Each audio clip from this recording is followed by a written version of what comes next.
there are a lot of people that suffer from mental illness and suffer from depression and anxiety and schizophrenia. And a lot of people end up hating this world so much, it's so painful for them, they can't stand to live here anymore. And they decide to take their life and commit suicide. And I worry so much about these people. I worry about what happens to them after they commit suicide. And I wonder if there's anything we can do or say to give them encouragement, to alleviate their pain. What kind of prayer we need to say for them to help them. Each one is different. Are you working with them? I just around people like that. I know people like that. Why are you around them? Are you a nurse? People I work with. Oh. People from my family. I mean, it's everywhere. Okay, just lend them an ear, huh? Mostly people need to talk or, you know, like unwind their pent-up problem. And if you listen, it's already good, yeah? And nod it now and again, tell them to pray, tell them your experience, like in life, or somebody else's experience, or tell them to read my books, yeah? Or listen to my singing at least, and then it will lift their mood, and then you can talk to them about spiritual practice, okay?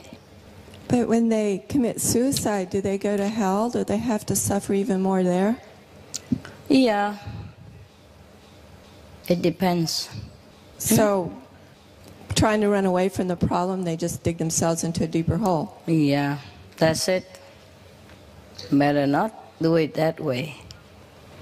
Have to pay interest, even worse.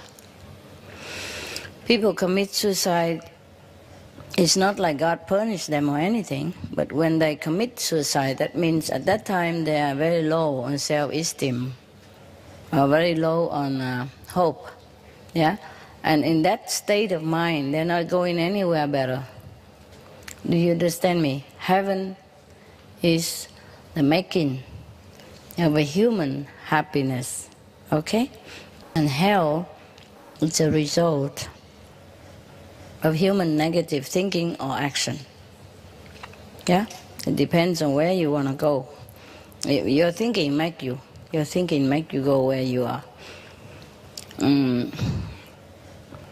Even if the people who don't practice the way we do, but during the time of death, if they remember God, if they remember positive things about like heaven or life after, blessing and all that, they also will go to a higher place than the people who don't. So the people who commit suicide, they were at a very bad point. You see, they stuck there until long time, or these negative things wears off, and then maybe they can reborn again as human. Then they get liberated. Okay, so tell them to how say avoid the commit suicide idea. Tell them things will get better. Tell them give themselves a day, another week, another month, and see how things go. Yeah? Tell them if in the future, if you give them some more time, and if it doesn't get better, you still can consider commit suicide. Give it a little more time. Why not? Just say like that, okay? It's your life. Of course, you do what you want. But if I were you, I stick around for a while. See, maybe things will change. Things does change. And then give example of how things change to many people. Give the positive example, yeah? You have to read many positive stories, so get ready to tell them. Understand me? If you want to comfort them, you have to do research into this field so that you're prepared to tell them, so that you don't get stuck with them in their negativity even, yeah? Tell them, for example, there was a man in San Francisco. He have a house for dogs, yeah? And the dogs there are treated like guests. And he's a multimillionaire. And after he died, he left money all for dogs. Because when he was down and out on the street, he met a dog. And that dog loved him and make him feel loved, and then encourage him, and then make him stay alive again, yeah, and become alive, and then encourage him, and then he go out working again, and then he built his millionaire business. And that's why he loved dogs. And in his house, or the house that he built for the dogs are treated like the best guest in your house. Okay? Give him some experience like that. Or there was a Vietnamese, he's a millionaire in Vietnam, multi-millionaire in Vietnam, but when he gets to America, he has nothing. Yeah, for example. And then he worked in I told you many story, yeah? Search into this story or outside story. And then this Vietnamese guy, he just worked in the bakery of his cousin.